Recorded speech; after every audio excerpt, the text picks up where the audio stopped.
சிலுவை மிகவும் சுமையானது. அதை இயேசு சுமந்து சென்ற பாதை கரடு முரடானது. இயேசு சுமந்த சிலுவை சுமார் 150 முதல் 160 கிலோ எடையுள்ள கடினமான சிலுவை என்று வரலாற்று அறிஞர்கள் கூறுகிறார்கள். நம்முடைய வாழ்விலும் கூட சில நேரங்கள், சில அனுபவங்கள், சில சொற்கள் அல்லது நமக்கு கொடுக்கப்படுகின்ற சில வேலைகள் மிகுந்த சுமையாக மாறிவிடுகின்றன. நாம் பயணிக்கின்ற இந்த வாழ்க்கை பயணமும் கரடு முரடானவையாக இருக்கின்றன. நம்முடைய எண்ணங்களையும் செயல்களையும் பழுது பார்த்திருந்தால் இயேசுவுக்கு இவ்வளவு பெரிய சுமையும் கரடு முரடான பாதையும் கிடைத்திருக்காது. நம்முடைய எண்ணங்களையும் செயல்களையும் திருத்தி அமைத்து கொண்டால் நம்முடைய வாழ்விலும் மிகப்பெரிய சுமையும் கரடு முரடான பாதையும் இருக்காது. எனவே நம்முடைய வாழ்வை ஆய்ந்து அலசி பார்க்க இந்த சிலுவை பாதையை பயன்படுத்துவோம். இயேசுவோடு பயணிப்போம். இயேசுவினுடைய சுமையையும் நம்முடைய சுமையையும் எளிதாக்க முயற்சிப்போம்.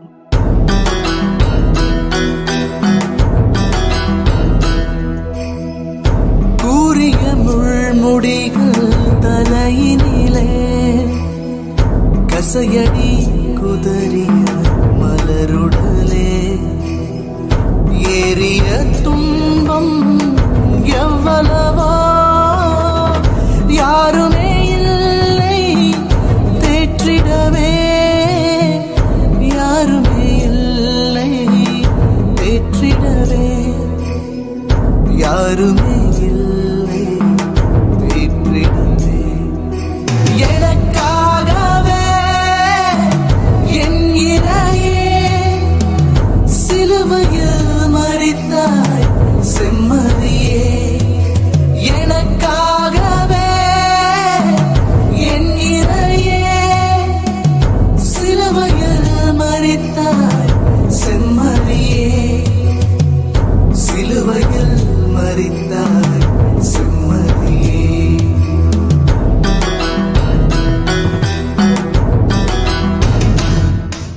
முதல் ஸ்தலம், இயேசு தீர்ப்பிடப்படுகிறார்.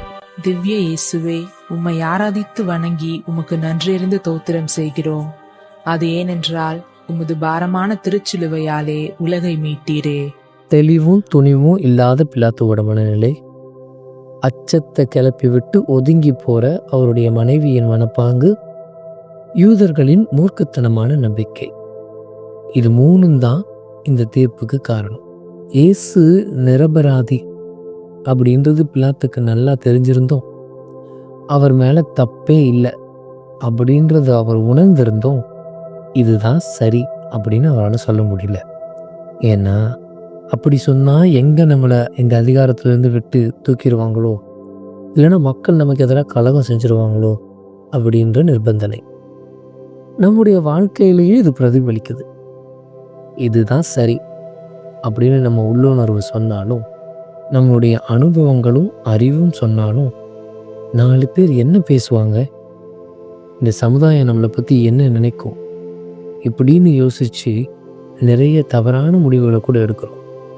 உதாரணத்துக்கு, நம்ம குழந்தை ஒரு நல்ல விளையாட்டுலையோ இல்லை வேறு ஒரு திறமையிலையோ வளர்ந்து வரான் அப்படின்னா, இதெல்லாம உனக்கு எதிர்காலத்தில் சோறு போட போகுது, நீ ஒரு இன்ஜினியராகவோ டாக்டரோ ஆனினா இந்த சமுதாயம் நம்மளை பற்றி பெருமையாக பேசும், எங்களையும் மதிப்பாங்க, உனக்கும் பிற்காலத்தில் எந்த ஒரு கஷ்டமும் இருக்காது இப்படி என்று சொல்லி நம்முடைய பிள்ளைகள் வாழ்க்கையில் கூட நாம் தவறான முடிவுகள் எடுத்திருக்கிறோம். இயேசு குற்றமற்றவர் தான். நீங்கள் நினைக்கிறது சரிதான், துணிந்து நில்லுங்க, நான் உங்க கூட துணையாக இருக்கிறேன் அப்படின்னு சொல்கிறதுக்கு பதிலாக பிலாத்துவோட மனைவி கை கழுவிடுங்க, நமக்கு எதுக்கு இதை வம்பு அப்படின்னு சொல்கிறதால குழம்பி போய் நிற்கிறார் பிலாத்து. நம்முடைய குடும்பத்தில் ஏங்க நமக்கு இந்த வம்பு, பாவம் பார்க்குறது, இரக்கம் காட்டுறது, இதெல்லாம் சினிமாவில் வேணால் நல்லா இருக்கும், நிஜமான வாழ்க்கையில் ஒத்து வராது. ஏன் எப்போவுமே நீங்கள் மட்டும்தான் இது காசு கொடுக்கணுமா அவங்க அண்ணன், தம்பி, தங்கச்சி அவங்களாம் செய்ய மாட்டாங்களா? விட்டு வாங்க, எதுக்குங்க இது நமக்கு? இப்படி என்று பல குடும்ப தலைவர்களை குழப்பிவிட்டு அவர்கள் தவறான முடிவெடுக்க காரணமாக பல குடும்ப தலைவிகளும் இருக்கிறார்கள். விளைவுகள் பற்றி எதுவுமே யோசிக்காம இவருடைய இரத்தப்பள்ளி எங்கள் மீதும் எங்கள் பிள்ளைகள் மீதும் விழட்டும் அப்படின்னு சொன்ன யூதர்கள் மாதிரி, உங்களுக்கு என்ன தெரியும்? என்ன காலத்தில் நீங்கள் இருக்கீங்க? பூமர் மாதிரி பேசாதீங்க. எங்களுடைய காலத்தில் எல்லாம் வேற, இந்த டெக்னாலஜியில் நாங்கள் இதெல்லாம் ஈஸியாக செஞ்சுருவோம் அப்படி என்று சொல்லி பெற்றோர்கள் பேச்சை கேட்காமல் தாங்களாக முடிவெடுத்து அதனுடைய விளைவுகளை சந்திக்கின்ற பிள்ளைகளும் இருக்கிறார்கள். முடிவுகள் எடுப்பதில் குழப்பங்கள் இருக்கக்கூடாது, நிர்பந்தங்களுக்கு பணிதலும் கூடாது, பதுங்குதலும் கூடாது, பிடிவாத போக்கு சுத்தமாக இருக்கக்கூடாது. கூட்டாக சிந்தித்து குடும்பமாக ஆலோசித்தால் தவறான முடிவுகள் எடுப்பது தவிர்க்கப்படும். ஜெபம். ஆண்டவரே, முடிவுகள் எடுக்கும் நேரங்களில் தைரியமின்மை, பிடிவாதம், நிர்பந்தங்கள் இவை எம்மை பாதிக்க விடாமல் தெளிவாக சிந்திக்கவும் குடும்பமாக சேர்ந்து முடிவெடுக்கவும் ஒளியை எம் மீது வீசும். எங்கள் பேரில் தயவாயிரம் சுவாமி, எங்கள் பேரில் தயவாயிரும், எங்கள் பேரில் தயவாயிரம் சுவாமி, எங்கள் பேரில் தயவாயிரும். மரித்த விசுவாசிகளின் ஆத்துமாக்கள் சர்வேஸ்னுடைய இரக்கத்தினால் நித்திய சமாதானத்தில் இளைப்பாற கடவது. ஆமேன்.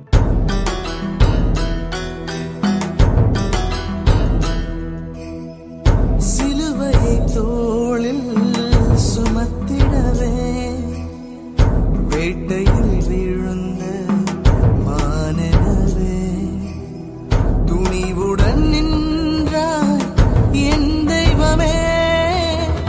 பாவத்தால் உம்மை கொன்றேனே, பாவத்தால் உம்மை கொன்றேனே, பாவத்தால் உம்மை கொன்றேனே.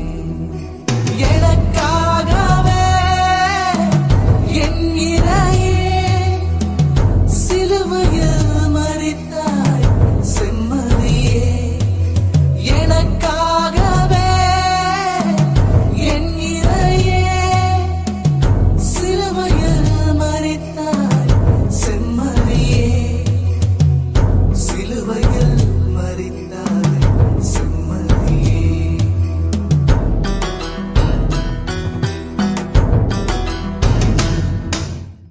இரண்டாம் ஸ்தலம்.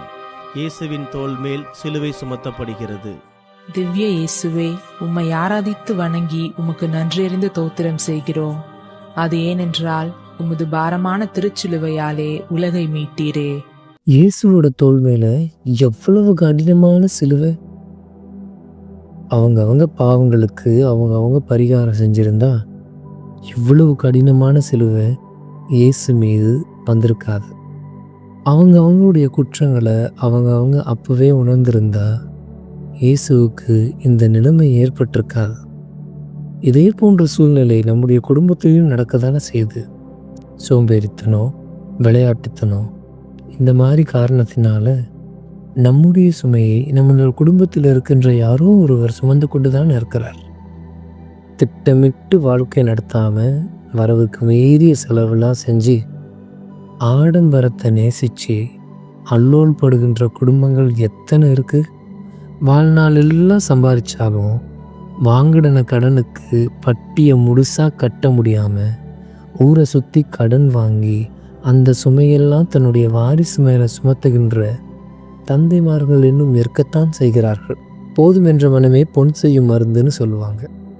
என்னதான் நம்ம மனசு சொன்னாலும், என்னங்க அங்கே பாருங்கள், நம்ம பக்கத்து வீட்டுக்கு குடி வந்து 2 வருஷம்தான் ஆகுது. ஆனால் அந்த லோன் அப்படி இப்படின்னு போட்டு புதுசாக வீடு கட்டிட்டாங்க. அவங்க வீட்டுக்குள்ளே பார்த்துருக்கீங்களா? Fridge, washing machine, TV, AC, laptop எல்லாம் இன்ஸ்டால்மெண்ட் தாங்க. அவங்களும் பெரிய உத்தியோகம்லாம் இல்லை, உங்களை மாதிரி தான் சம்பாதிக்கிறாங்க. ஆனால் எவ்வளோ சிந்திச்சு செயல்படுறாங்க பார்த்தீங்களா? இப்படியெல்லாம் சொல்லி தன்னுடைய கணவனுக்கு மேலும் மேலும் சுமையை ஏற்படுத்துகின்ற மனைவியும் இருக்கத்தான் செய்கிறார்கள். ஒழுங்காக நேரத்துக்கு படித்து நல்ல மார்க் வாங்கி மெரிட்டில் ஒரு காலேஜில் நுழைய முடியாமல், நல்ல மார்க் வாங்கி தகுதியோட அடிப்படையில் ஒரு வேலையில் நுழைய முடியாமல் கஷ்டப்படுகிற பிள்ளைகளும் இருக்கத்தான் செய்கிறாங்க. ஒரு பிள்ளை தான் மார்க் சரியாக வாங்கலை, அதுக்குன்னு அப்படியே விட்டுற முடியாதுல்ல, ஏதாவது செஞ்சு அவனை கரை சேர்க்கணும். இப்படி என்று தன்னுடைய சுமைகளையெல்லாம் பெற்றோர்கள் மீது சுமத்துகின்ற குழந்தைகளுக்குத்தான் செய்கிறார்கள். இப்படி அவரவர் பொறுப்பை அவரவர் சுமக்காத காரணத்தினால் குடும்பத்தில் யார் மீதாவது தேவையற்ற சுமைகள் சுமத்தப்பட்டு கொண்டுதான் இருக்கிறது. குடும்பத்தில் இருக்கிறவங்க சுமைகளை பகிர்ந்து கொள்ள வேண்டுமே தவிர அதை பெருக்கக்கூடாது. ஜெபம்.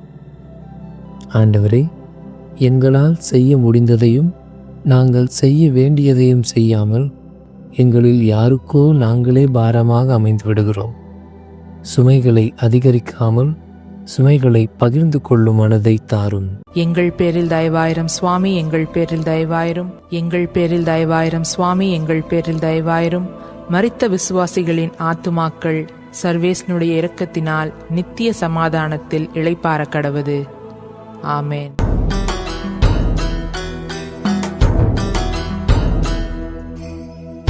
முதல் முறை தரையில் வீழ்ந்தீரே, திணறுகின்றீரே எழுந்திடவே. என் மனமோ இங்கு கள்ளானதே, என் பாவம் உன்னை வீழ்த்தியதே, என் பாவம் உன்னை வீழ்த்தியதே, பாவம் உன்னை வீழ்த்தியதே. எனக்காகவே என் இறையே சிலுவையில் மரித்தாய் செம்மறியே. எனக்காகவே என் இறையே சிலுவையில் மரித்தாய் செம்மறியே. சிலுவையில் மரித்தாய் செம்மறியே.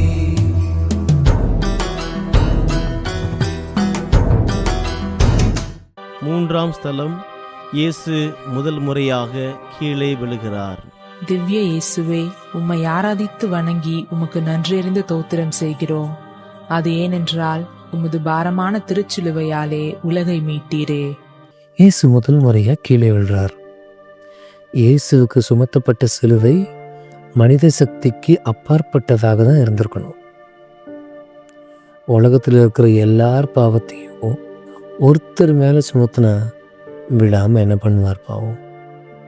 இதே மாதிரி நம்ம குடும்பத்தில் இருக்கிற எல்லார் சுமையையும் ஒருத்தர் மேலே சுமத்தினா, அவங்களுடைய சக்திக்கு மேற்பட்ட சுமையை ஒருத்தர் மேலே கொடுத்தா அவங்களும் விட தானே செய்வாங்க. எல்லாரையும் ஒரே விதமாக கடவுள் படைக்கிறது இல்லை. ஒரு சிலருக்கு நல்ல அறிவு, ஒரு சிலருக்கு நல்ல உழைக்கிற பலம் கொடுத்துருக்காங்க, ஒரு சிலருக்கு நல்லா சிந்திக்கின்ற மனது, ஒரு சிலருக்கு கலைநயத்தோடு கூடிய அறிவு. இது மாதிரி ஒவ்வொருத்தருக்கும் ஒவ்வொரு தனிப்பண்புகளும் திறமையும் இருக்குது. ஆனால் அதெல்லாம் புரிஞ்சுக்காம தன்னுடைய கணவரிடமோ அல்லது தன்னுடைய மனைவியிடமோ இருக்கிற நல்லதெல்லாம் பார்க்காம இல்லாததையே பார்த்து ஏங்கி ஒருத்தரை ஒருத்தர் வசைப்பாடி திட்டுகின்ற குடும்ப தலைவர்களும் இருக்க தான் செய்கிறாங்க. மற்ற துறையெல்லாம் சிறந்து படிப்பில் சற்று மந்தமான குழந்தைகளை கூட அடித்து உதைச்சி நீ முதல் மதிப்பெண் வாங்கியே ஆகணும். நம்ம குடும்பத்தில் பிறந்துட்டு முதல் மதிப்பெண் வாங்கலைன்னா யாராவது மதிப்பாங்களா? அப்படி என்று குழந்தைகளை வதைக்கின்ற பெற்றோர்களும் இருக்கிறார்கள். தங்களுடைய தகுதிக்கு மீறிய சாதனையை, வெற்றியை அந்த குழந்தை செய்தே ஆக வேண்டும் என்று அந்த குழந்தைகளை சித்திரவதைப்படுத்தும் பொழுது குழந்தைகள் அதிக பாரத்தினால் கீழே விழத்தான் செய்கிறார்கள்.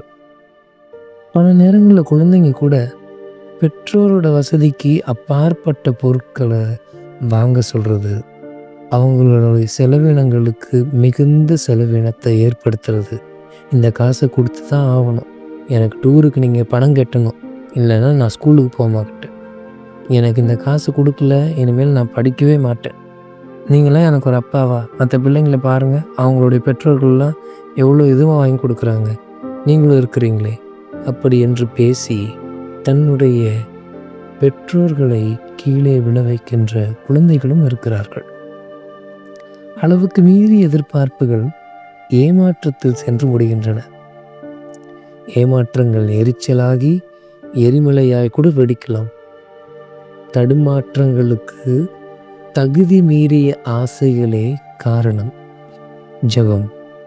ஆண்டவரே, தகுதிக்கு மீறிய எதிர்பார்ப்புகள், சக்திக்கு அப்பாற்பட்ட ஆசைகள் இவற்றை தவிர்த்து அவரவர் ஆற்றலை மதித்து பயன்படுத்தும் நல்ல உள்ளத்தை தாரும். எங்கள் பேரில் தயவாயிரம் சுவாமி, எங்கள் பேரில் தயவாயிரும். எங்கள் பேரில் தயவாயிரம் சுவாமி, எங்கள் பேரில் தயவாயிரும். மரித்த விசுவாசிகளின் ஆத்துமாக்கள் சர்வேஸ்னுடைய இரக்கத்தினால் நித்திய சமாதானத்தில் இளைப்பாற கடவது. ஆமேன்.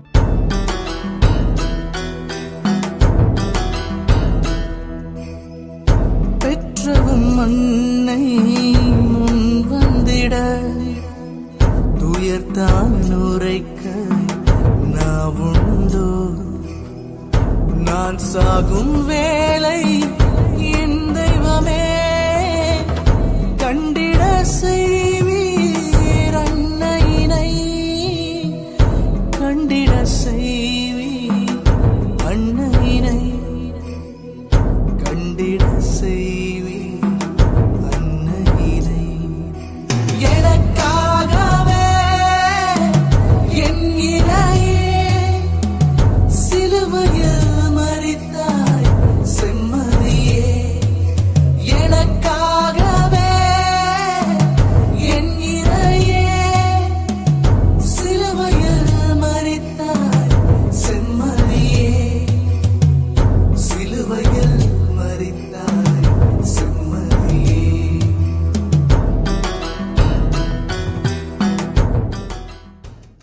நான்காம் ஸ்தலம், இயேசு தன் தாய் மரியாளை சந்திக்கிறார். திவ்ய இயேசுவே, உம்மை ஆராதித்து வணங்கி உமக்கு நன்றியறிந்து தோத்திரம் செய்கிறோம். அது ஏனென்றால் உமது பாரமான திருச்சிலுவையாலே உலகை மீட்டீரே. ஒரு தாய் எந்த நிலையில் தன்னுடைய மகனை பார்க்கக்கூடாதுன்னு நினைக்கிறாங்களோ அந்த நிலையில் தாய் மரியாள் இயேசுவை காண்கிறார். இந்த துயரமான சந்திப்புக்கு காரணம் அன்னை மரியாவோ இயேசுவோ கிடையாது. இது இறை திட்டத்தால் நிகழ்த்தப்பட வேண்டிய ஒரு சந்திப்பு. ஆனால் நம்முடைய குடும்ப வாழ்வில் நிகழ்கின்ற துயரமான சந்திப்புகளுக்கு நாம் தானே காரணம். எங்கள் அப்பா இன்றைக்கி வரும்பொழுது நான் கேட்ட ஸ்நாக்ஸை வாங்கிட்டு வருவாங்க. நாளைக்கு எனக்கு பர்த்டே, எங்கள் அப்பா கேக் ஆர்டர் பண்ணியிருக்காங்க, வரும்பொழுது புது ட்ரெஸ்ஸு கிஃப்ட்ஸ்லாம் வாங்கிட்டு வருவாங்க. இன்றைக்கி எங்கள் அப்பா கம்பெனியில் போனஸ் கொடுக்குறாங்களாம், அதனால் வரும்போது பட்டாசு, ஸ்வீட்ஸு, ட்ரெஸ்ஸு எல்லாம் வாங்கிட்டு வரேன்னு சொல்லியிருக்காங்க. இப்படி ஆவலோடு காத்து கொண்டிருக்கின்ற பிள்ளைகளுக்கு குடி போதையினால், போதை வெறியினால் தள்ளாடி வருகின்ற தந்தையர்கள் கொடுக்கின்ற சந்திப்பு மிகவும் துயரமானது. ஸ்கூல்ல இருந்து களைச்சி போய் வீடு திரும்புகின்ற குழந்தைகளுக்கு சிற்றுண்டிலாம் தயார் செய்து காத்து கொண்டிருக்க வேண்டிய அன்னையர்கள் பக்கத்து வீட்டில் இருக்கின்ற பெண்களோடு சென்று பேசிக்கொண்டு தாமதமாக தன்னுடைய குழந்தைகளை வந்து சந்திப்பது மிகப்பெரிய ஏமாற்றம். கணவன் வேலையை முடித்துவிட்டு அசதியாக வீடு திரும்பும் பொழுது, நீங்கள் மட்டும்தான் வேலைக்கு போயிட்டு வரீங்களா? நானும் தான் போயிட்டு வரேன், அந்த சாப்பாடு அங்கே எடுத்து வச்சுருக்கேன், அப்படி இல்லைன்னா அந்த தோசையை நீங்களே சுட்டு சாப்பிட்டுக்கோங்க. ஒரு ஆதரவான வார்த்தைகளை கொடுக்காமல் இப்படி எரிந்து விழுகின்ற சந்திப்பும் ஏமாற்றத்தை கொடுக்கக்கூடியது தான். சான்றோன் என கேள்விப்பட வேண்டிய பெற்றோர்கள் பிறர் மூலமாக, உங்களுடைய மகன் பக்கத்து தெருவில் சிகரெட் பிடிச்சிக்கிட்டு இருக்கா, டாஸ்மாக் பக்கத்தில் உங்களுடைய பையன் இருக்கிற மாதிரி பார்த்தனே, அப்படி என்று கேட்கும் பொழுது அவர்களுடைய மனம் எப்படி பதைபதைத்து போகும். இதையும் மீறி சாலையில் தன்னுடைய மகன் மதுபாட்டில் ஓடி இருப்பதை காண்கின்ற பெற்றோர்கள், அல்லது ரோட்டில் தன்னுடைய மகள் யாரோ ஒரு பையனுடன் உல்லாசமாக செல்வதை காண்கின்ற பெற்றோர்கள் இவர்களுக்கெல்லாம் ஏற்படுகின்ற சந்திப்புகள் மிகவும் கசந்து போன சந்திப்புகளாக அல்லவா மாறுகின்றன. தாய், தந்தை, பிள்ளை என்கின்ற நிலையை எந்நேரமும் நினைவில் கொண்டு உடல் பிரிந்திருந்தாலும் உணர்வால் இணைந்திருந்தால் சந்திப்புகள் சந்தோஷமாக அமையும். பெற்றோர்களுக்கும் பிள்ளைகளுக்கும் இடையே அமைகின்ற சந்திப்புகள் மகிழ்ச்சியை கொடுக்க வேண்டுமே தவிர மன உளைச்சலை கொடுக்கக்கூடாது. ஜெபம். ஆண்டவரே, எங்கள் குடும்பத்தை சார்ந்தவர்கள் எங்களை பார்க்க நேரிடும் போது, எங்களை பற்றி கேள்விப்படும் போதும் பெருமை கொள்கிற விதத்தில் எங்கள் வாழ்க்கை அமையட்டும். எங்கள் பேரில் தயவாயிரம் சுவாமி, எங்கள் பேரில் தயவாயிரும். எங்கள் பேரில் தயவாயிரம் சுவாமி, எங்கள் பேரில் தயவாயிரும். மரித்த விசுவாசிகளின் ஆத்துமாக்கள் சர்வேஸ்னுடைய இரக்கத்தினால் நித்திய சமாதானத்தில் இளைப்பாற கடவது. ஆமேன்.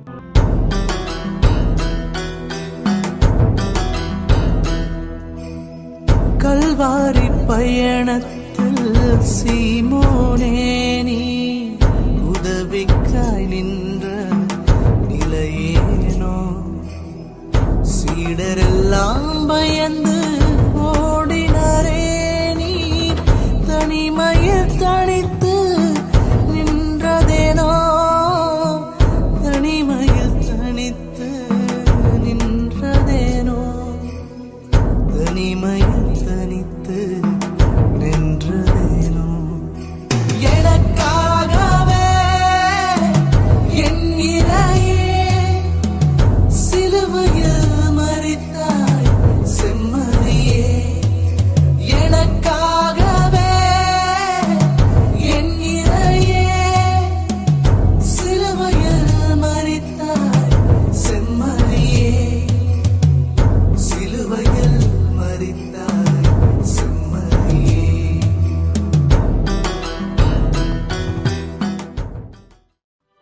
ஐந்தாம் ஸ்தலம். இயேசுவின் சிலுவையை சீமோன் சுமக்கிறார்.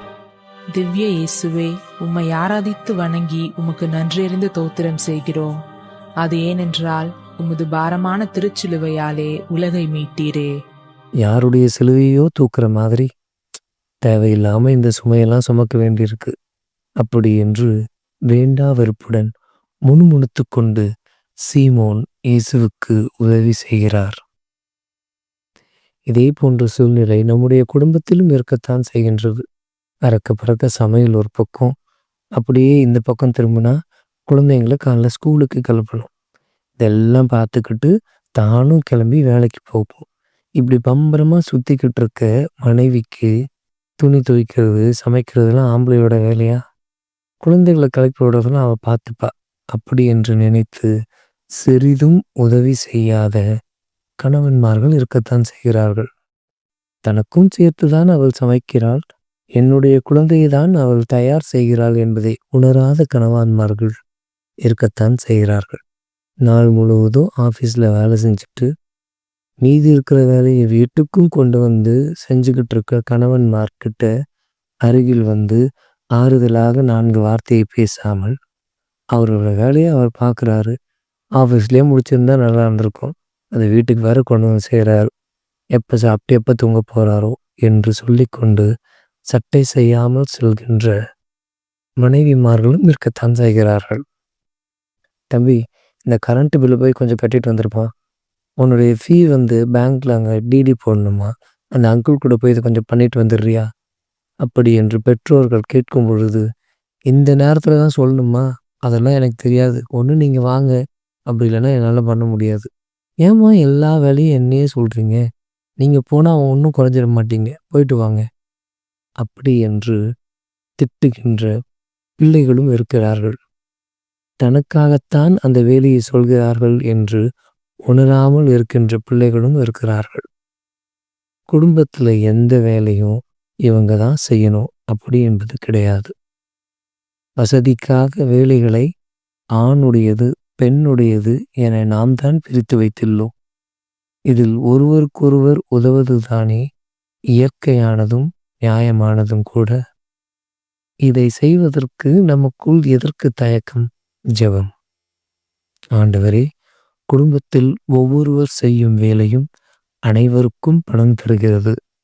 அதுபோல அந்த வேலையில் அனைவருக்கும் பங்கு உண்டு என்பதை உணர்ந்து உதவி செய்யும் உள்ளம் தாரும்.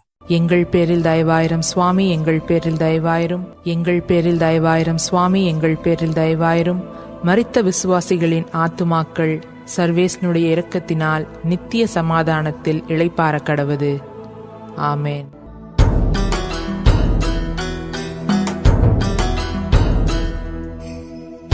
வீரரை விலக்கி துகில் கொண்டு முகத்தை துடைத்திட்டாய் வீரப்பெண்ணே. கூறிய முட்கள் முகத்தினை கிழிக்க ஆராய்வடியும் குருதியம்மா, ஆராய்வடியும் குருதியம்மா. அன்பு ஆராய்வடியும் குருதியம்மா. எனக்காகவே என் இறையே சிலுவையில் மரித்தாய் செம்மறியே. எனக்காகவே என் இறையே சிலுவையில் மரித்தாய் செம்மறியே. சிலுவையில் மரித்தாய் செம்மறியே.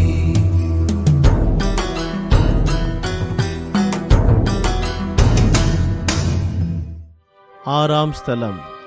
இயேசுவின் முகத்தை வெரோனிகா துடைக்கிறாள். திவ்ய இயேசுவே, உம்மை ஆராதித்து வணங்கி உமக்கு நன்றியறிந்து தோத்திரம் செய்கிறோம். அது ஏனென்றால் உமது பாரமான திருச்சிலுவையாலே உலகை மீட்டீரே. வெரோனிகா இயேசுவை பார்க்கிறார். இந்த சிலுவை பாதையில் பலர் இயேசுவை பார்க்கின்றனர். சிலர் பரிதாபத்தோடு பார்க்கின்றனர், சிலர் பாவத்தோடு பார்க்கின்றனர், சிலர் பரிகசித்து பார்க்கின்றனர். ஆனால் வெரோனிகா மட்டும்தான் பாசத்தோடு இயேசுவை பார்க்கிறார். அதற்காக அவளுக்கு முன் வைக்கப்பட்டிருந்த தடையெல்லாம் உடைத்து பரிவோடும் பாசத்தோடும் இயேசுவிடம் நலம் விசாரிக்கிறார். நம்முடைய குடும்பங்களில் பரிவும் பாசமும் தேவைப்படுகின்ற நேரங்களில் நாம் பரிவையும் பாசத்தையும் கொடுத்திருக்கிறோமா? ஓடா தேநீர் அளவுக்கு உழைச்சி பணம் சம்பாதிச்சு வீட்டுக்கு கொடுக்கின்ற குடும்பத் தலைவர்கள் தன்னுடைய மனைவி கூடயோ குழந்தைகள் கூடயோ சிறிது நேரம் கூட செலவிடுறது கிடையாது. கேட்டால் எங்கே நேரம் இருக்குது, எனக்கும் ஆசை தான், ஆனால் செய்ய முடியலையே, யாருக்காக இந்த ஓட்ட அணைச்சல்லாம், எல்லாம் உங்களுக்காக தானே, இப்படி என்று 1000 சாக்குகளை கூறினாலும் பரிவும் பாசமும் மனைவிக்கு தேவைப்படும் பொழுது, அக்கறையும் ஆலோசனையும் பிள்ளைகளுக்கு தேவைப்படும் பொழுது அதை தர முடியாமல் இருக்கின்ற குடும்பத் தலைவர்கள் இருக்கத்தான் செய்கிறார்கள். வீட்டு வேலையில் மும்பரமாக இருக்கிற நம்முடைய குடும்ப தலைவிகள் நம்ம வீட்டில் இருக்கிற ஒவ்வொருத்தர்கிட்டையும் அன்பாக உறவாட தவறுறதும் உண்டு. வீடு செங்கற்களால் கட்டப்படுது, குடும்பங்கள் உறவுகளால் கட்டப்படுது. செங்கற்களுக்கு நேரத்தை செலவிடுகிறோம், உறவுகளுக்கு நேரத்தை செலவிட யோசிக்கிறோம். குழந்தை நல்லா படிக்கணும், அதுக்கு தேவையான நல்ல யூனிஃபார்ம், புக்ஸு, பேகு இதையெல்லாம் வாங்கி கொடுக்க பணத்தை செலவு செய்கிறோம். ஆனால் அந்த குழந்தை படிக்க தடுமாறுகிற பொழுது அதனுடன் இருந்து அதை சொல்லிக் கொடுக்க தவறுகிறோம்.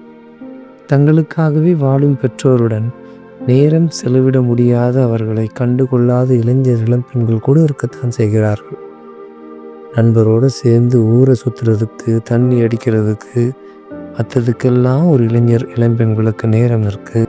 ஆனால் கொஞ்ச நேரம் தன்னுடைய தாய் தந்தையருடன் அமர்ந்து தனக்கு நிகழ்வதையெல்லாம் பகிர்ந்து கொள்ளக்கூடிய நேரம் இளைஞர்களுக்கு இருப்பதில்லை.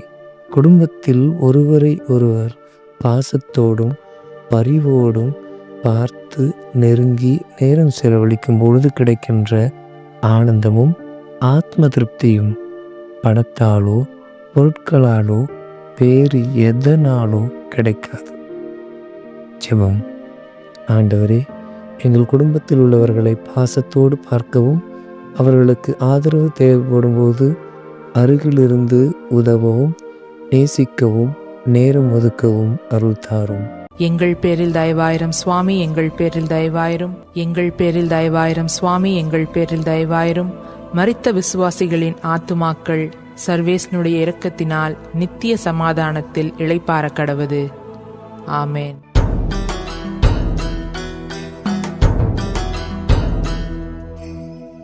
முட்கள் நடுவே தள்ளாடி நின்று பாரத்தால் பன்முறை விழுந்து விட்டீரே. பாவ சேற்றிலே நான் வீழ்ந்தேனே, உதவி செய்திடுவீர் திருமகனே, உதவி செய்திடுவீர் திருமகனே. நான் பாவ சேற்றிலே வீழ்ந்து விட்டேனே. எனக்காகவே என் இறையே சிலுவையில் மரித்தாய் செம்மறியே. எனக்காகவே என் இறையே சிலுவையில் மரித்தாய் செம்மறியே. சிலுவையில் மரித்தாய் செம்மறியே.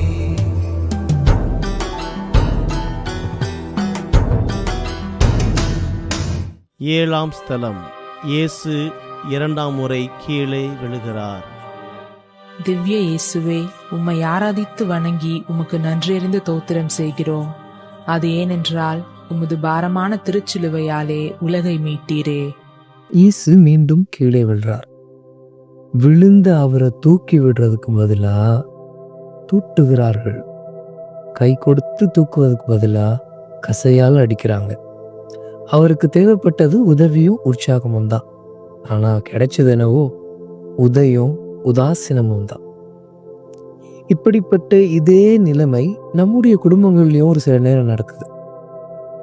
அதிகம் எதிர்பார்த்து கண்டிப்பா இன்னைக்கு வேலையில ப்ரொமோஷன் கிடைச்சிரும் அப்படின்ட்டு போய் அந்த ப்ரொமோஷன் கிடைக்காம வீடு திரும்பி வர குடும்ப தலைவர்கிட்ட, உங்களுக்கு சாமர்த்தியம் பத்தாது, உங்களோட வயசுல சின்னவன் தான், அங்க லஞ்சம் கொடுத்து அவரை கரெக்ட் பண்ணி இதை பண்ணி அதை பண்ணி பாருங்க இப்போ பெரிய போஸ்ட்ல இருக்கான், நீங்களும் தான் இருக்கீங்களே, இந்த மாதிரி ஆளை ஏன் தான் என் தலையில கட்டி வச்சாங்களோ, எல்லாம் என் தலை விதி, இப்படி புலம்புகின்ற குடும்ப தலைவர்கள் இருக்கிறார்கள்.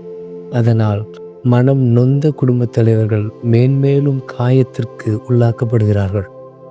அதே மாதிரி மனைவி முன் யோசனை இல்லாமல் ஏதாவது தப்பு செஞ்சு ஒரு பண நஷ்டமோ அல்லது வேற ஏதாவது கஷ்டமோ வரும்பொழுது, பரவாயில்ல போகட்டும் விடு பார்த்துக்கலாம் அப்படி என்று சொல்வதற்கு பதிலாக, ஒரு காரியத்தையும் உருப்படியாக செய்ய தெரியுதா, இப்போ வருத்தப்பட்டு என்ன பண்ணுறது, எல்லாம் என்னோட தலைவிதி, என் தலையில் ஒன்றை கட்டி வச்சாங்களே அவங்கள சொல்லணும், எது எடுத்தாலும் ஏதாவது ஒரு குறை வச்சுட்டு வந்துடுறியே அப்படி என்று கணவன் நடத்தி கொள்ளும் பொழுது உடைப்பட்ட மனம் மேலும் விரிசல் அடைகிறது. எவ்வளவோ முயற்சி செஞ்சோம், முதல் இடத்தையோ அல்லது விரும்பின மார்க்கு எடுக்க முடியாத போது பெற்றோர்கள் இது ஒன்றுத்துக்கும் உதவாது, இதுக்கு செலவழிக்கிற பணம் மொத்தமும் வேஸ்ட்டு, படிக்கிற பிள்ளையை பார்த்தாலே தெரியாது என்று திட்டும் பொழுது காயப்பட்ட அந்த இளம் உள்ளம் மீண்டும் மீண்டும் ரணமாகிறது. எப்பொழுதெல்லாம் நாம் உடைகிறோமோ அப்பொழுதுதான் குடும்பத்தினருடைய அரவணைப்பும் ஆதரவும் அதிகம் தேவைப்படுகிறது. எல்லாரும் எப்பவும் ஜெயிக்கிறதில்லை, தவறுவது மனித இயல்பு. ஆனால் தவறுகின்ற பொழுது குடும்பத்தினரிடமிருந்து வருகின்ற கஷ்டமான வார்த்தைகள் அவர்களுடைய வருத்தத்தை மேன்மேலும் அதிகரிக்கும். அவர்கள் மீண்டும் எழுவதை தடுத்துவிடும். உற்சாகமான வார்த்தைகள் கவலையை 100 மடங்காக குறைத்துவிடும். ஜெபம். ஆண்டவரே, தவறுவது மனித இயல்பு என்பதை புரிந்து கொண்டு தடுமாறுகிற போது ஒருவரை ஒருவர் தாங்கக்கூடிய நல்ல மனதை எங்களுக்கு தந்தருளும். எங்கள் பேரில் தயவாயிரம் சுவாமி, எங்கள் பேரில் தயவாயிரும். எங்கள் பேரில் தயவாயிரம் சுவாமி, எங்கள் பேரில் தயவாயிரும். மரித்த விசுவாசிகளின் ஆத்துமாக்கள் சர்வேஸ்னுடைய இரக்கத்தினால் நித்திய சமாதானத்தில் இளைப்பாற கடவது. ஆமேன்.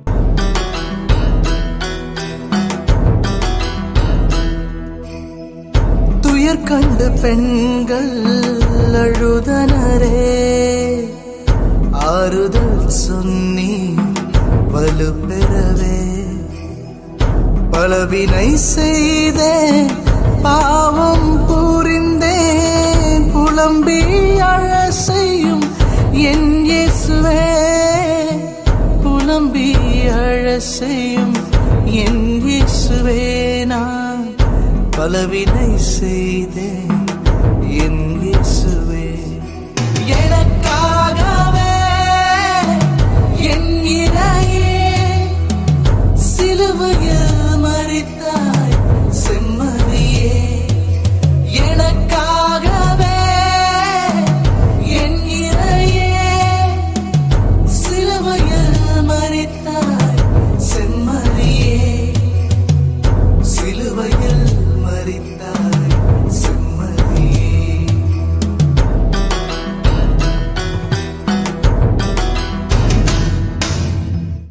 எட்டாம் ஸ்தலம்.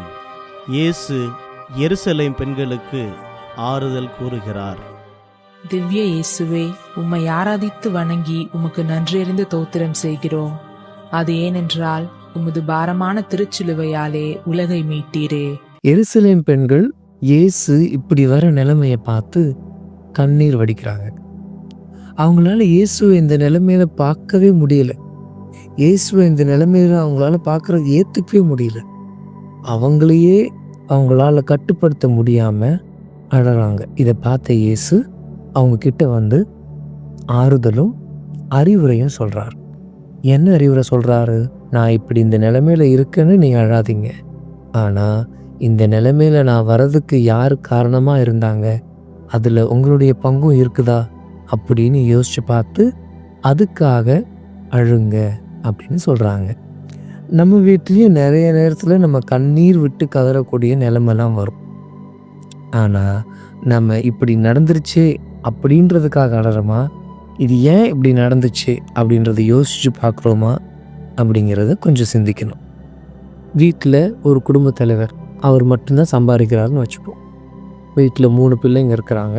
அந்த 3 பிள்ளைங்களோட படிப்பு செலவு பார்க்கணும், வீட்டினுடைய செலவு எல்லாத்தையும் பார்க்கணும். ஆனால் ஒரு நாளில் அவருக்கு திடீர்னு ஏதோ ஒரு காரணத்தால் வேலை போயிடுது.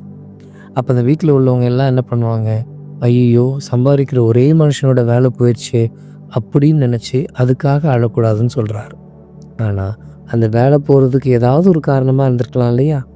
அந்த குடும்ப தலைவர் யாருக்கிட்டையாவது லஞ்சம் வாங்கியிருக்கலாம், இல்லைன்னா ஏதாவது ஒரு தீய செயலில் ஈடுபட்டிருக்கலாம். அதுதான் அவருடைய வேலை போகிறதுக்கு காரணம்.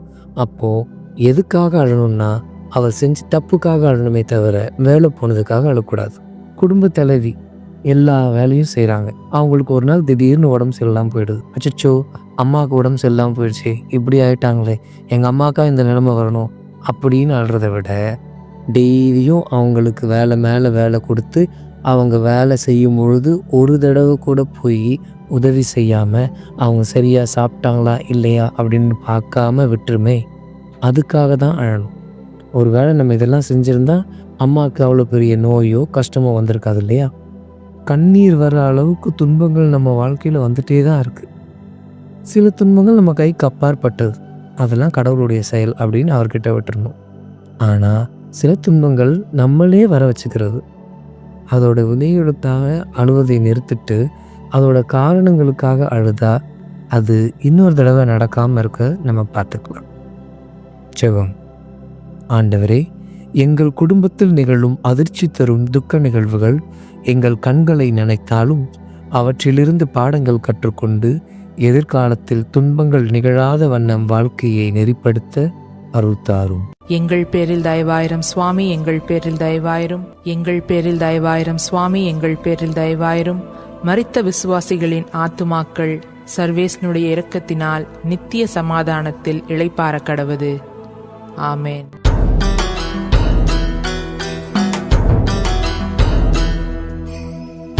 கண்கள் இருட்ட கால்கள் தடுமாற ஐயோ நீரங்கே விழுந்து விட்டீரே. மண்ணால் உருவை தந்தவனே நீ மண்ணை முத்தம் செய்தாயோ, மண்ணை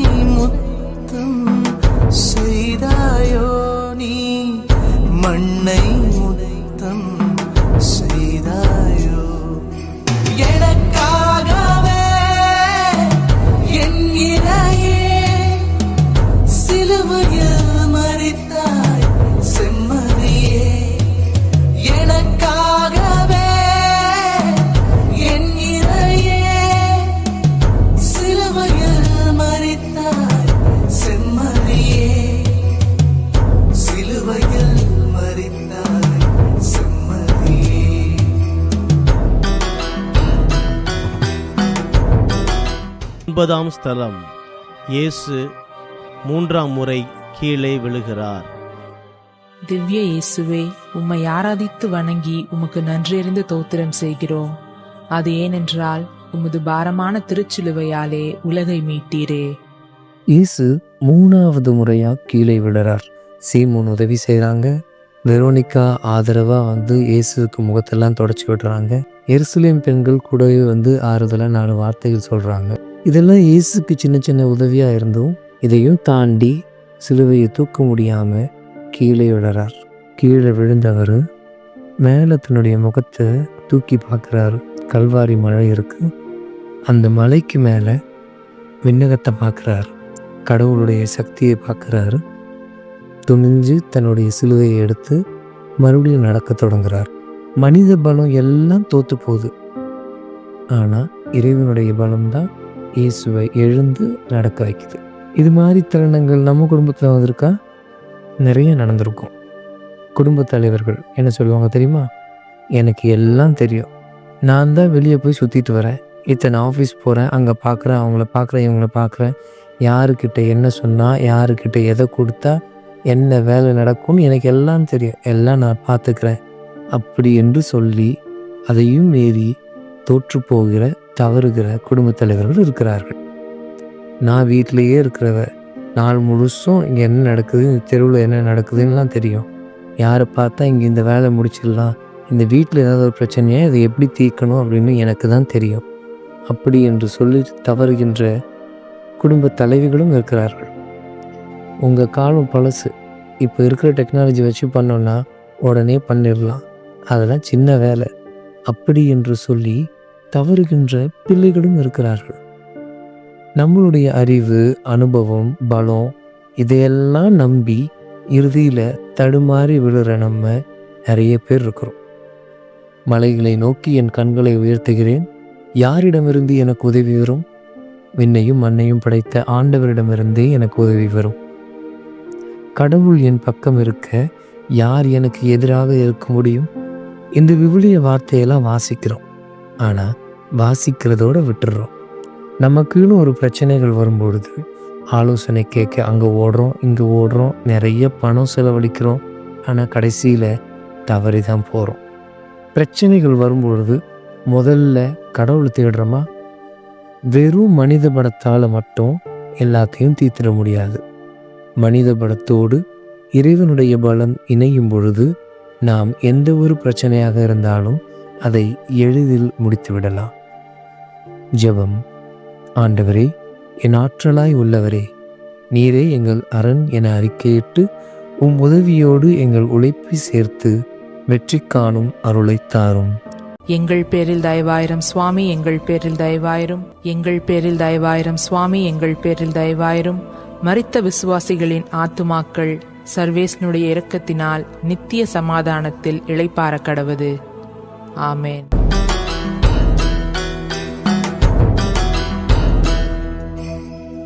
செந்நீர் தோய்ந்த ஆடை அகற்ற குருதி வெள்ளம் கொப்பளிக்க ஆராத துன்பம் ஆதாமின் பாவம் அமைதியில் உம்மை தந்ததும் ஏனோ நீர் அமைதியில் உம்மை தந்ததும் ஏனோ அமைதியில் உம்மை தந்ததும் ஏனோ எனக்காகவே என் இறையே சிலுவையில் மரித்தாய் செம்மறியே எனக்காகவே என் இறையே சிலுவையில் மரித்தாய் செம்மறியே சிலுவையில் மரித்தாய்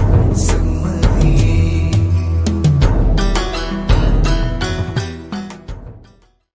பத்தாம் ஸ்தலம். இயேசுவின் ஆடைகளை களைகிறார்கள். திவ்ய இயேசுவே, உம்மை ஆராதித்து வணங்கி உமக்கு நன்றியறிந்து தோத்திரம் செய்கிறோம். அது ஏனென்றால் உமது பாரமான திருச்சிலுவையாலே உலகை மீட்டீரே. இயேசுடைய ஆடையை கிழிக்கிறாங்க, அவமானத்துக்கு உள்ளாக்குறாங்க. இயேசுவினுடைய அந்தரங்கம் பகிரங்கமாக்கப்படுது. ஒரு மனிதனை அவனுடைய அனுமதி இல்லாம ஆடைய பலவந்தமாக கிழிச்சு மற்றவருக்கு காட்சிப்படுத்துவது அவனுடைய மாண்பை சீர்குலைக்கிற ஒரு செயல். அதுதான் இயேசுவுக்கு இங்கே நிகழ்த்தப்பட்டிருக்கு. உடலால் வருத்தினவங்க இப்பொழுது அவருடைய உணர்வையும் வருத்துகிறார்கள். நம்ம குடும்பத்திலையும் இது மாதிரி பிறருடைய உணர்வை நாம் வருத்தி இருக்கிறோமா? நிறைய நேரங்களில் வருத்தி இருக்கலாம்.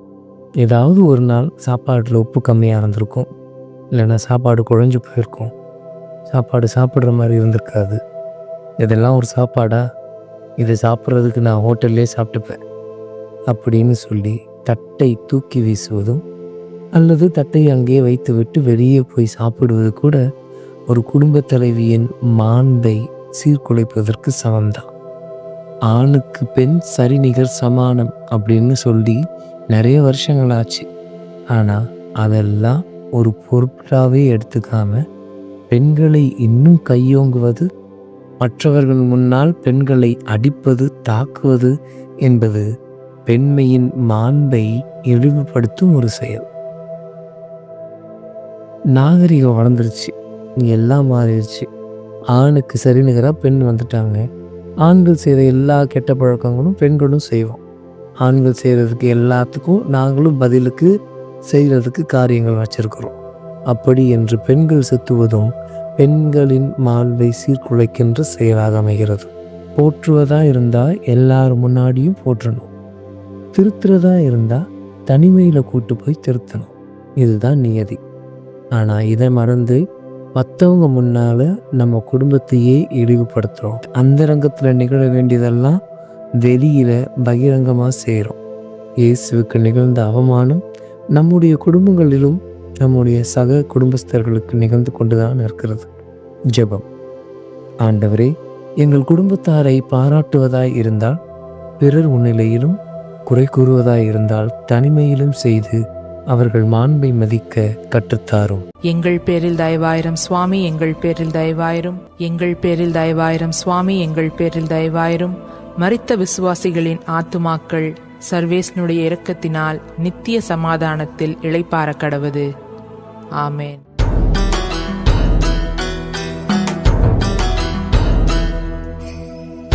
நரம்புகள் தேரிக்க, தசைகள் பிளந்திட, கையும் காலையும் சேர்ந்தறிந்தேனே.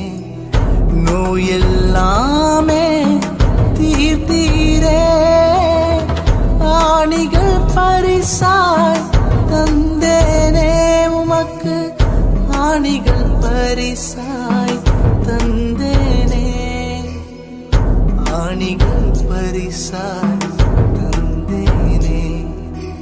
எனக்காகவே என் இறையே சிலுவையில் மரித்தாய் செம்மறியே. எனக்காகவே என் இறையே சிலுவையில் மரித்தாய் செம்மறியே. சிலுவையில் மரித்தாய் செம்மறியே. 11ஆம் ஸ்தலம். இயேசு சிலுவையில் அறையப்படுகிறார். திவ்ய இயேசுவே, உம்மை ஆராதித்து வணங்கி உமக்கு நன்றியறிந்து தோத்திரம் செய்கிறோம். அது ஏனென்றால் உமது பாரமான திருச்சிலுவையாலே உலகை மீட்டீரே. தான் சுமந்து வந்த சிலுவை மேலேயே இயேசுவை கிடத்தி கூரிய ஆணியால் அவர் அடிக்கிறாங்க. இயேசு நினச்சிருந்தா ஒரு நொடியில் எல்லாத்தையும் உதறி தள்ளிட்டு எழுந்து அவருடைய சக்தியை காட்டியிருக்க முடியும். அவர் கடவுள் என்பதை நிரூபிச்சிருக்க முடியும். ஆனால் அவர் இதெல்லாம் செய்யலை. காரணம், அவருடைய சுதந்திரத்தை இங்கே அவர் கட்டுப்படுத்திட்டார். அவருடைய சக்தி எல்லாத்தையும் இங்கே அவர் சக்தி இழக்க செஞ்சிட்டார். அப்படி அவர் பண்ணதுனால தான் அவர் சிலுவையில் உயிர் விட்டு நம்ம எல்லாரையும் பாவத்திலிருந்து மீட்டார். நம்ம வாழ்க்கையில் நம்ம சுதந்திரத்துக்கு கட்டுப்பாடு எப்பயாவது வந்திருக்கா? வந்திருக்கு. நாமும் நம்மளுடைய சுதந்திரத்தை கட்டுப்படுத்தியிருக்கோம். நான் ஒரு ஆண் மகன், எனக்கு என்ன கட்டுப்பாடு, நான் எங்கே வேணால் போவேன், எப்போ வேணாலும் வீட்டுக்கு வருவேன் அப்படின்னு சுற்றிட்டு இருக்கிறவங்க திருமணமான பிறகு ஒரு குடும்பம், அவனுக்குன்னு ஒரு மனைவி, குழந்தைகள் வந்த பிறகு நேரத்துக்கு வீட்டுக்கு வந்துடுறாங்க. அவங்களுடைய சுதந்திரங்கள், அவங்களுடைய சுகபோகங்கள்லாம் மறுத்து அந்த குடும்பத்துக்காகவும் குழந்தைகளுக்காகவும் உழைக்க ஆரம்பிச்சிடுறாங்க. இதெல்லாம் நடக்குது தானே. பிறந்த வீட்டில் இஷ்டம் போல சுற்றுற பொண்ணு புகுந்த வீடுன்னு நுழைஞ்ச பிறகு அவருடைய ஒரு சில குணாதிசயங்களை மாற்றிக்கிறாங்க. மேலும் புகுந்த வீட்டில் இயற்கையாகவே சில கட்டுப்பாடுகளுக்கு ஆளாகிறாங்க. இங்கே அவங்களோட சுதந்திரத்தை கட்டுப்படுத்திட்டு தான் வாழ்கிறாங்க. இந்த வயசில் அனுபவிக்கலைன்னா எப்போ அனுபவிக்கிறது அப்படின்னு கேள்வியோட விருப்பம் போல் சுற்றி திரிகிற பிள்ளைங்களை பெற்றோர்கள் எங்கே போகிற, ஏன் இவ்வளோ நேரம் அப்படின்னு கேட்கும்போது அவங்கள அடக்கி வைக்கிற மாதிரி தான் இருக்கும். ஆனால் அந்த கேள்வியெல்லாம் அதிகார துணியில் எடுத்துக்காமல் நம்மளுடைய சுதந்திரத்தை அங்கே கட்டுப்படுத்திட்டா அங்கே நிறைய மாற்றங்கள் நடக்குது. என்னுடைய சுதந்திரம் பறிப்போகுது அப்படின்னு குடும்பத்தில் இருக்கிறவங்க நினைக்கும் போது எரிச்சலும் கோபமும் வருது. ஆனால் நாமளே முன் வந்து நம்முடைய சுதந்திரத்தை கட்டுப்படுத்தி பிறரை அனுசரித்து நடக்கும்போது அது சுகமாக மாறுது. நம்முடைய சுதந்திரம் பறிப்போவதாய் எண்ணாமல் பயன்படுவதாய் உணர்வோம். ஜெபம். ஆண்டவரே, சுதந்திரத்தை தந்துள்ள நீர் அதை நல்ல முறையில் பயன்படுத்த சுய தெளிவையும் தந்துள்ளீர்.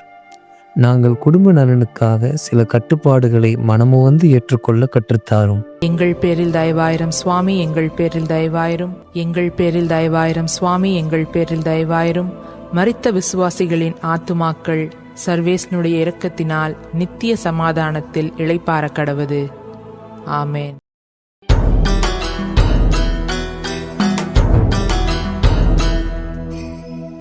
பாடுகள் பட்டு துன்பங்கள் ஏற்று துயரங்கள் மத்தியில் உயிர் விட்டி கரம் விரித்த அன்பு தோரணமே, உள்ளம் உடைந்து கதறுகின்றேன், உள்ளம் உடைந்து கதறுகின்றேன், உள்ளம் உடைந்து கதறுகின்றேன்.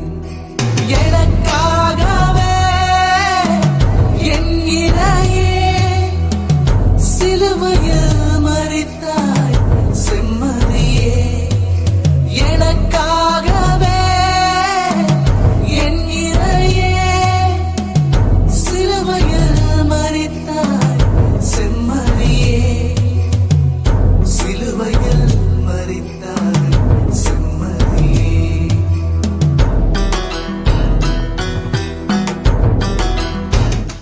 12ஆம் ஸ்தலம். இயேசு சிலுவையில் உயிர் விடுகிறார். திவ்ய இயேசுவே, உம்மை ஆராதித்து வணங்கி உமக்கு நன்றியறிந்து தோத்திரம் செய்கிறோம். அது ஏனென்றால் உமது பாரமான திருச்சிலுவையாலே உலகை மீட்டீரே. தன்னுடைய பணியை எல்லாம் முடிச்சிட்டார்.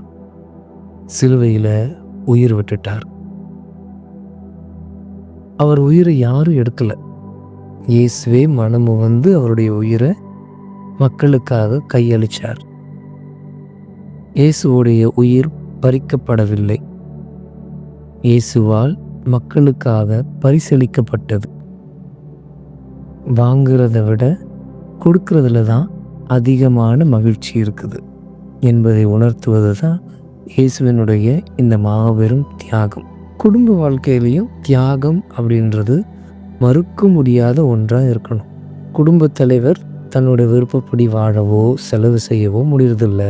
தன்னுடைய செலவு, அதனால் தன்னுடைய சுற்றி இருக்கிறவங்களெல்லாம் சுருக்கி கொள்ள வேண்டியது இருக்குது. கஷ்டப்பட்டு உழைக்கணும், சில நேரத்தில் நைட்டும் கண் விழித்து உழைக்க வேண்டியது இருக்குது. இதெல்லாம் அவங்க குடும்பத்துக்காக அவங்கக்கிட்ட இருந்து எதிர்பார்க்குற தியாகங்கள். அவங்களுடைய உடல் வருந்தினாலும் கஷ்டப்பட்டாலும் இந்த தியாக வாழ்வு அவங்களுடைய மனசை நிறைவாக்குது. ஒரு தாயோட தியாகத்தை சொல்லி விவரிக்கவே தேவையில்லை, எல்லாருக்கும் தெரிஞ்சது. 10 மாதம் சுமந்து அவங்களுடைய இரத்தத்தையே பாலாக ஊட்டி வளர்த்து கண்ணேறாமல் காத்து கடைசி வரைக்கும் அன்பு செய்கிற தாயினோட தியாகத்துக்கு எதுவுமே ஈடில்லை. அது எந்த தாய்க்கும் கசப்பானதாக அமையறதில்லை. மாறாக அது அவங்களுக்கு ஒரு சுகமாக தான் இருக்குது. பிள்ளைகளும் தியாகம் செய்யலாம். நாம் அவங்க விரும்புகிறதையெல்லாம் பெற ஆசை இருந்தாலும் குடும்ப சூழ்நிலையை மனசில் வச்சுக்கிட்டு இது வேண்டான்னு சொல்லும் பொழுது, சங்கடப்படும் பொழுது அங்கே அவங்க சின்ன சின்ன தியாகம் செய்கிறாங்க.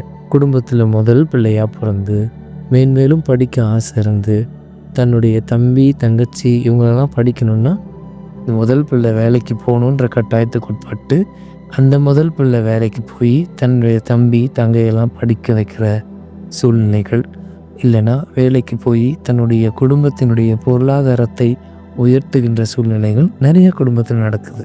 அப்பொழுது அந்த குழந்தைகளுக்கும் அந்த தியாகங்கள் சுகமாக தான் இருக்குது. எந்த குடும்பத்தையும் தாங்கிறது அன்பும் தியாகமும் தான். தியாகம் செய்ய தயங்கினா குடும்பமே களை இழந்து போயிடும். நம்முடைய விருப்பம் நிறைவேறிச்சு அப்படின்னு நம்ம சேர்க்கிறத விட நாம் செய்கிற தியாகத்தால் மற்றவங்க சிரிக்கும் பொழுது நம்முடைய மகிழ்ச்சி அளவிட முடியாததாக மாறுது.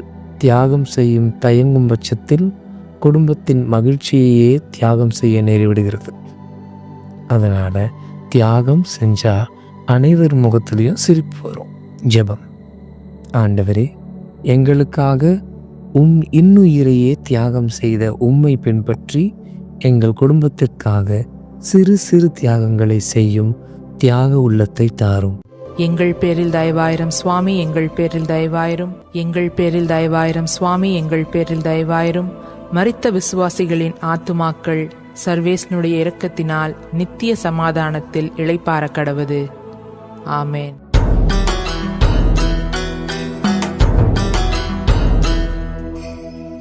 மடி மீது சுமந்த அருமை தாயே, உம்மை அணைத்தே அங்கே புலம்பினாலே ஐம்பெரும் காயம் என் இதயம் பதிந்திட செய்வாய் இறைமகனே, பதிந்திட செய்வாய் இறைமகனே, பதிந்திட செய்வாய் இறைமகனே.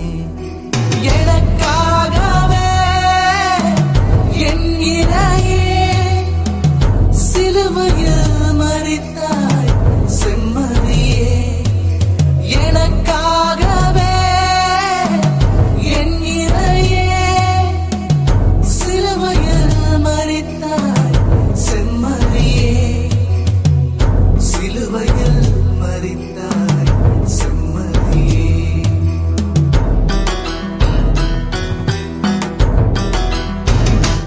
பதிமூன்றாம் ஸ்தலம். இயேசு தன் தாய் மரியாளின் மடியில் கிடத்தப்படுகிறார். திவ்ய இயேசுவே, உம்மை ஆராதித்து வணங்கி உமக்கு நன்றியறிந்து தோத்திரம் செய்கிறோம். அது ஏனென்றால் உமது பாரமான திருச்சிலுவையாலே உலகை மீட்டீரே. இருந்த இயேசுவனுடைய உடலை தாய் மரியாவினுடைய மடியில் கொண்டு வந்து வைக்கிறாங்க. இதே மாதிரி 33 வருஷத்துக்கு முன்னாடி இயேசு பிறந்தப்போ அவருடைய குழந்தை வடிவம் தாய் மரியாவின் மடியில் தவழ்ந்துட்டு இருந்தது. அவரை பார்க்குறதுக்கு ஞானிகள் வந்தாங்க, நிறைய பரிசு பொருட்கள் கொடுத்தாங்க. அப்போது கடவுளே என்னுடைய வயிற்றில் வந்து பிறந்திருக்காரு அப்படின்னு மகிழ்ச்சியில் மரியா துள்ளி குதிக்கலை, எந்த ஒரு ஆர்ப்பாட்டமும் பண்ணலை. இப்போது இயேசு இறந்து மடியில் கிடக்கும் பொழுதும் மரியா சோர்ந்து போய் ஒரு ஓரத்தில் உட்காந்துடல. மரியா எல்லாத்தையும் அமைதியாக ஏற்றுக்கிட்டாங்க.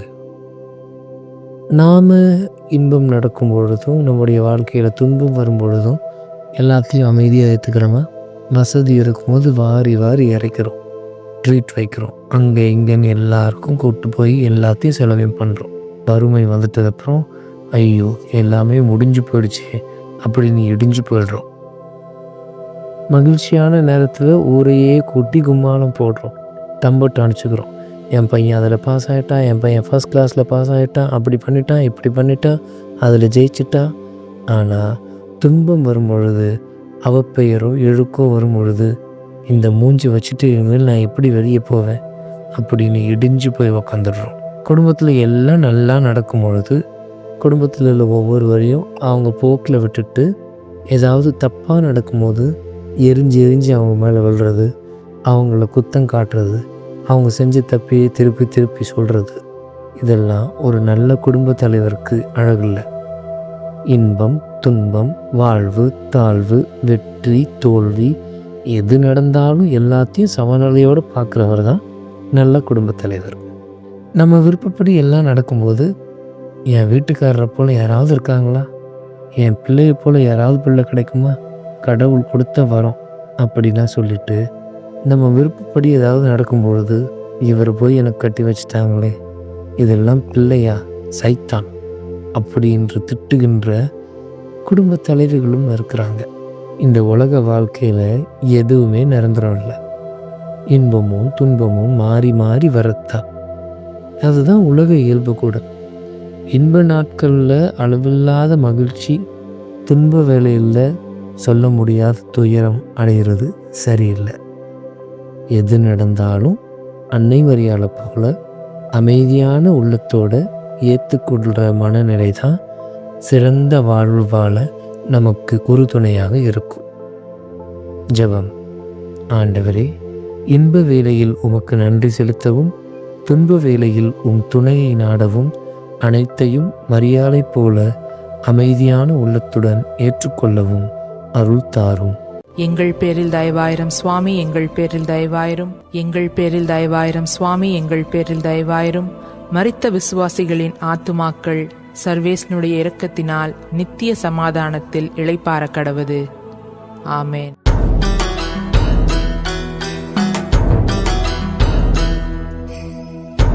இருளகள் ஒளிவிழிகள் மூடினவோ, அருள்மொழி செவ்விதழ்கள் வாடினவோ, பாவத்தின் விளைவிடுவோ, உந்தன் பாசத்தின் விலையதுவோ தேவா, பாசத்தின் விலையதுவோ, பாசத்தின் விலையதுவோ. எனக்காகவே என் இறையே சிலுவையில் மரித்தாய் செம்மறியே, எனக்காகவே என் இறையே சிலுவையில் மரித்தாய் செம்மறியே, சிலுவையில் மரித்தாய் செம்மறியே.